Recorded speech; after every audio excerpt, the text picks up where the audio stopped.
Hello guys, good morning. நான் உங்கள் Mohammed. Welcome to AMM trading FFA. நம்ம சேனலை தொடர்ந்து சப்போர்ட் பண்ணுற அனைத்து நல்ல உணர்வும் நன்றி. இதே ஆதரவு எப்போ கொடுப்பேன்னு நம்புகிறேன். நம்ம சேனலை தொடர்ந்து சப்போர்ட் பண்ணுங்கள். ஒருவேளை புதுசாக பார்க்குறீங்க அப்படின்னா மறக்காமல் சப்ஸ்கிரைப் பண்ணி வச்சுக்கோங்க. கண்டிப்பாக அந்த சேனல் உங்களுக்கு யூஸ்ஃபுல்லாக இருக்கும். ஸோ இன்றைக்கி 29th டிசம்பர் இல்லையா?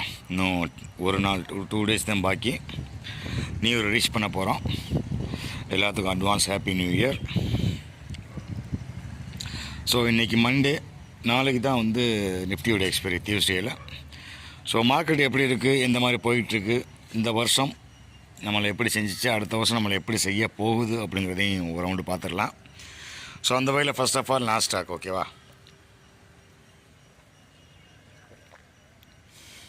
நாஸ்டாக்கை பொறுத்தளவுக்கு ஒரு பெரிய சேனலோட பாட்டம் அது அப்படியே நம்ம போட்ட லெவல்ஸ்க்கு ஏற்ற மாதிரி ப்ராப்பராக அடித்து மேலே வந்தாங்க. ஒரு சின்ன சேனலுக்குள்ளே வர ஒரு சின்ன ட்ரெண்ட் லைனு, அதில் வந்து ஒரு ரெசிஸ்டன்ஸ் மாதிரி கவர் பண்ணி நிற்கிது. பட் அது எந்த அளவுக்கு பீஸ்ஃபுல்லாக இருக்கும், எந்த அளவுக்கு ஸ்ட்ராங்காக இருக்குது அப்படிங்கிறது இன்றைக்கி தெரிஞ்சிடும்.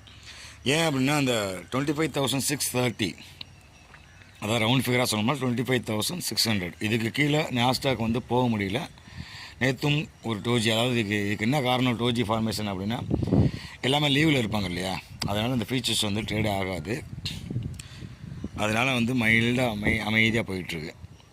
ஸோ எஃப்ஐலாம் வந்து லீவில் இருப்பாங்க, அதனால் வந்து நியூ இயர்க்கு அப்புறம் தான் ஒரு பூஸ்ட் கிடைக்கும். அதனால் வந்து ஸ்டில் 2 நாள் டோஜி வந்து ஃபார்மேஷனில் போயிட்டுருக்கு. இருந்தாலும் பாசிட்டிவ் பேஸ்லாம் இருக்காங்க.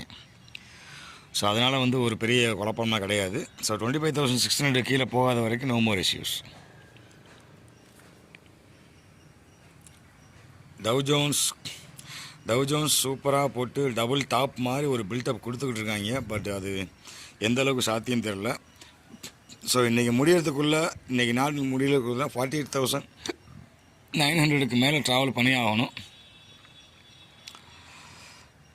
அப்படி இல்லை அப்படின்னா 48,650க்கு கீழே போகாமல் இருக்கணும். அதாவது இன்றைக்கி ரேஞ்சு வந்து 650 to 850, 890ன்னு வச்சுக்கோங்க.